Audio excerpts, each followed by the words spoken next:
Fourth episode में हमने देखा कि रेबिका यूखेनियो के साथ एलेदा को देख लेती है।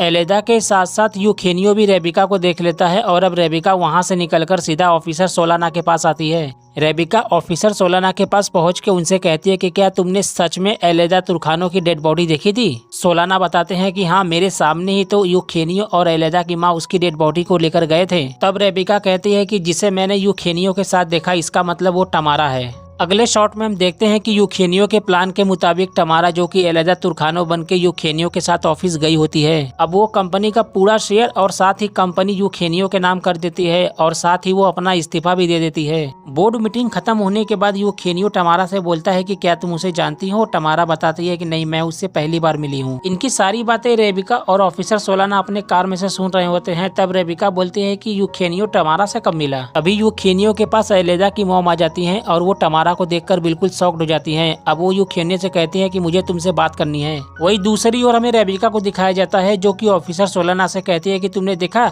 एलेदा की मॉम उसकी मौत को छुपाना चाहती है। मतलब वो जानती है कि एलेदा मर चुकी है और वो ये बात मीडिया के सामने नहीं आने देना चाहती। अगले शॉट में हम देखते हैं कि एलेदा की माँ इस बात को मानने से इनकार कर देती है कि उसकी कोई जुड़वा बहनें थी। यूखेनियो उनसे कहता है कि ये बात सच है और टमारा के मदद से ही हम इस कंपनी को बचा सकते हैं और साथ ही बताता है कि मैं इसका इस्तेमाल करके अपनी जिंदगी से मैं इसे हमेशा के लिए निकाल दूंगा। अगले शॉट में हम रेबिका को डॉक्टर हुलिया बाटिस के पास देखते हैं, जो बताते हैं कि एलेदा तुर्कानो ने मुझे तुम्हारे बारे में कुछ नहीं बताया था और रह गई तुम्हारी टमारा और उसके फोन कॉल्स। तो हो सकता है कि वो फोन कॉल्स एलेदा ने ना किया हो, यूखेनियो ने किया हो। तब रेबिका कहती है कि मुझे लगता है कि फिर से मुझे इन्वेस्टिगेशन स्टार्ट करना होगा और इसके बारे में पता लगाना होगा और यूखेनियो और उसके परिवार का इन सबसे क्या मतलब है। मुझे इन सब बातों का पता लगाना होगा और हो सकता है कि आप मेरी इसमें मदद कर सकें। और जब रेबिका डॉक्टर हुलिया बाटिस के घर से बाहर निकलती है तो रास्ते में उसका वही बाइक सवार गुंडा पीछा करने लगता है। तभी रेबिका को दो लोग पीछे से क्लोरोफॉर्म सुंघा के उसे कार में भर के वहाँ से लेकर निकल जाते हैं। अगले शॉट में हम ऑफिसर सोलाना को देखते हैं, जो कि उसकी वाइफ उससे लड़ रही होती है और वो कहती है कि मुझे पता है तुम दोनों के अफेयर के बारे में। दरअसल इसकी वाइफ जानती है कि ऑफिसर सोलाना का और रेबिका का अफेयर चल रहा है, इसीलिए उसकी वाइफ बोलती है कि अब हम साथ नहीं रह पाएंगे, तुम मेरे घर से चले जाओ और दोबारा मत आना। वहीं दूसरी ओर हमें रेबिका को दिखाया जाता है, जिसे होश आने के बाद वो तुरंत ही टमारा से झगड़ना शुरू कर देती है। तभी वहाँ पे यूखेनियो आ जाता है। तब यूखेनियो बताता है रेबिका से कि तुम्हें क्लोरोफॉर्म सुंघा के यहाँ पे लाने का मेरा ऐसा कोई प्लान नहीं था, बस मुझे समझ में नहीं आ रहा था कि मैं तुम तक कैसे पहुँचूँ।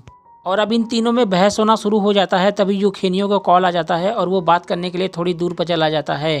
तब टमारा बताती है कि हो सकता है कि हम दोनों बहनें क्लोन हो। रेबिका बोलती है कि मुझे इन सब बातों से कोई फर्क नहीं पड़ता, बस मुझे उस आदमी की तलाश है जिसने मुझे मेरे माँ बाप तक पहुँचाया और वो एक सोशल वर्कर था। फिर रेबिका टमारा से पूछती है कि क्या तुम्हारा बर्थ सर्टिफिकेट है। टमारा बताती है हाँ, घर पे होगा, लेकिन वहाँ जाना खतरे से खाली नहीं होगा। अगली सुबह रेबिका टमारा के एक फ्रेंड जिसका नाम रकेल होता है, उसकी मदद से वो टमारा के बर्थ सर्टिफिकेट तो हासिल कर लेती है और साथ ही रकेल रेबिका को बताती है कि टमारा ने एक ड्रग्स लैब को भी आग लगा दिया था। अगले शॉट में हमें रेबिका को पुलिस डिपार्टमेंट में दिखाया जाता है, जहाँ पे वो टमारा के बर्थ सर्टिफिकेट को सर्च मार के चेक कर रही होती है। तभी वहाँ पे ऑफिसर सोलाना आते हैं। वो रेबिका से बताते हैं कि मेरी बीवी को हमारे अफेयर के बारे में पता चल गया है और वो मुझे अपने घर से निकाल दी है। वहीं दूसरी ओर हमें टमारा को दिखाया जाता है, जो कि एलेदा बन के अब पब्लिकली अनाउंस कर देती है कि इस कंपनी को अब दिशा दिखाएंगे मेरी मॉम पिलार मनसेरा। अगले शॉट में हम देखते हैं कि रेबिका को डॉक्टर हुलिया बाटिस का कॉल आता है, जो अब मिलने के लिए रेबिका को अपने घर पे बुलाती हैं। रेबिका उनके घर पे पहुंच जाती है, जहां पे अब हुलिया बाटिस बियाट्रिस नाम की औरत से रेबिका को मिलवाती हैं। साथ ही हुलिया बाटिस बताती है कि जहाँ पे तुम लोग का जन्म हुआ वहीं पर बियाट्रिस मौजूद थी। और ये एपिसोड यहीं पर खत्म हो जाता है। उम्मीद करते हैं कि आपको हमारी मेहनत पसंद आई होगी। अगर वीडियो अच्छा लगा हो तो वीडियो को लाइक करें और चैनल को सब्सक्राइब जरूर करें, ताकि हम ऐसे ही वेब सीरीज एक्सप्लेनेशन आपके लिए लाते रहें।